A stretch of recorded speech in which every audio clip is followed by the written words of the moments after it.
Breaking news. Municipal ఎన్నిక ఓట్ల counting కొనసాగుతోంది. 123 కౌంటింగ్ కేంద్రాల్లో ఓట్ల లెక్కింపు ప్రారంభమైంది. 116 మున్సిపాలిటీలు 7 కార్పొరేషన్ల ఎన్నికల ఓట్ల లెక్కింపు చాలా వేగంగా జరుగుతున్నటువంటి సమాచారం వస్తుంది. యాదగిరిగుట్ట 1వ వార్డులో బీజేపీ అభ్యర్థి బోడ రాధ విజయం సాధించినట్టుగా సమాచారం వస్తుంది. ఇక ములుగు మున్సిపాలిటీ 1వ వార్డులో కాంగ్రెస్ పార్టీ విజయం సాధించింది. ఇక సంగారెడ్డి ఇంద్రేశం 15వ వార్డులో కాంగ్రెస్ విజయం సాధించింది. కొల్లాపూర్ మున్సిపాలిటీలో తొలి ఫలితం వచ్చేసింది. 14వ వార్డులో అక్కడ కాంగ్రెస్ పార్టీ విజయం సాధించింది. కొల్లాపూర్ 1వ వార్డులో కూడా కాంగ్రెస్ గెలుపు సాధించినట్టుగా తెలుస్తోంది. ఈ 116 మున్సిపాలిటీలకు సంబంధించిన వార్డుల్లో మెజారిటీ స్థానాలు కాంగ్రెస్ పార్టీ కైవసం చేసుకునే దిశగా అడుగులు ముందుకు పడుతున్నట్టుగా చాలా స్పష్టంగా కనిపిస్తుంది. మరోవైపు బీఆర్ఎస్ ఎక్కడా కూడా ఇంకా ఖాతా తెరవనటువంటి పరిస్థితి కనిపిస్తుంది. అక్కడక్కడ బీజేపీ 1-2 చోట్ల స్వతంత్ర అభ్యర్థులు గెలుపొందినట్టుగా సమాచారం వస్తుంది. మొత్తం 116 మున్సిపాలిటీలు 7 కార్పొరేషన్లకు సంబంధించి ఈ కౌంటింగ్ ప్రక్రియ చాలా వేగంగా జరుగుతుంది. అక్కడ ఎక్కడ కూడా అవాంఛనీయ ఘటనలు జరగకుండా, ఎక్కడ గెలుపోవటములకు సంబంధించి పార్టీల కార్యకర్తలు పెద్ద ఎత్తున గుమిగూడకుండా చర్యలు తీసుకున్నారు. బిఎన్ఎస్ యాక్ట్ 163 ప్రకారం పోలీసులు గట్టి బందోబస్తు మధ్య ఈ కౌంటింగ్ ప్రక్రియ అనేది జరుగుతుంది. ఈ మధ్యాహ్నానికల్లా ఒక క్లారిటీ అయితే వచ్చే అవకాశం కనిపిస్తుంది. ఇప్పటి వరకు మనకు అందినటువంటి సమాచారం ప్రకారం 116 మున్సిపాలిటీల్లో దాదాపు ఇంకా చాలా వేగంగా జరుగుతుంది కాబట్టి ఆల్మోస్ట్ 12:30-1 గంట వరకు పిక్చర్ అయితే చాలా క్లియర్గా వచ్చేసే అవకాశం అయితే కనిపిస్తుంది. 116 మున్సిపాలిటీలో కాంగ్రెస్ పార్టీ నిన్నటి నుంచి కూడా చాలా ధీమాగా చెప్తుంది. 100కు పైగా స్థానాల్లో 100కు పైగా మున్సిపాలిటీలు మేమే కైవసం చేసుకుంటామని చెప్తా ఉన్నారు. సో అందుకు తగ్గట్టుగానే కాంగ్రెస్ పార్టీ అభ్యర్థులు చాలా చోట్ల విజయం సాధిస్తున్నటువంటి పరిస్థితి ఉంది.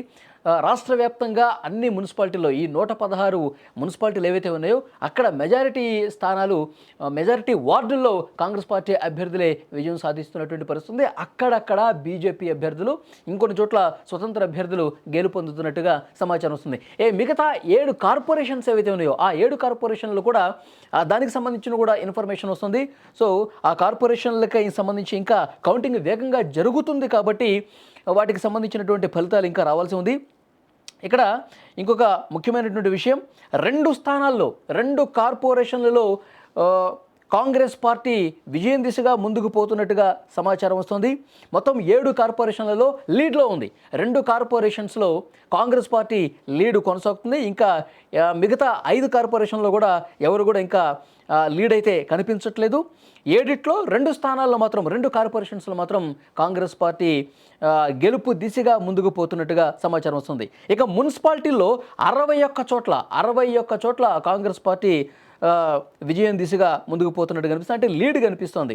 61 స్థానాల్లో 61 వార్డుల్లో, మున్సిపాలిటీల్లోని 61 వార్డుల్లో ఇప్పటి వరకు కాంగ్రెస్ పార్టీ లీడ్ కనిపిస్తోంది. దాదాపు 10 నుంచి 15 స్థానాల్లో, అంటే 10 నుంచి 15 వార్డుల్లో మాత్రమే బీఆర్ఎస్లో కొంత లీడ్ కనిపిస్తుంది.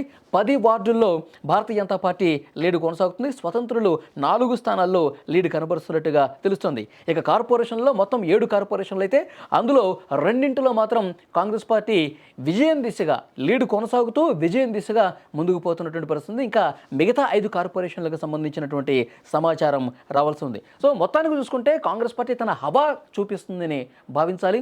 కాంగ్రెస్ పార్టీ ముందు అనుకున్నట్టుగానే ఎగ్జిట్ పోల్స్ కూడా ఇదే విషయాలు చెప్పాయి.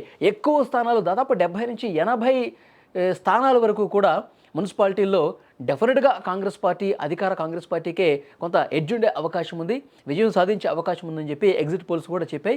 ఆ ఎగ్జిట్ పోల్స్ అంచనాలని నిజం చేసే విధంగా ప్రస్తుతం ఇది కూడా మనకి కనిపిస్తోంది. సో లేటెస్ట్ ట్రెండ్స్ మనకు అందుతున్నాయి. మున్సిపాలిటీలకు సంబంధించి వార్డులు సంబంధించినటువంటి కౌంటింగ్ ప్రక్రియ చాలా వేగంగా జరుగుతుంది. ఇప్పటి వరకు నేను ఈ వీడియో చేసే సమయానికి కరెక్ట్గా సమయం కూడా 10 గంటలు కావస్తోంది. ఈ 10 గంటల సమయానికి ఉదయం కాంగ్రెస్ పార్టీ ఎక్కువ స్థానాల్లో లీడ్లో కనపరుస్తుంది. అటు కార్పొరేషన్స్ కావచ్చు, ఇటు మున్సిపాలిటీలకు సంబంధించిన వార్డులు కావచ్చు. సో డెఫినెట్గా చూడాలి. ఇంకొక 2 గంటల్లో క్లారిటీ అయితే పూర్తిగా వచ్చే అవకాశం కనిపిస్తుంది.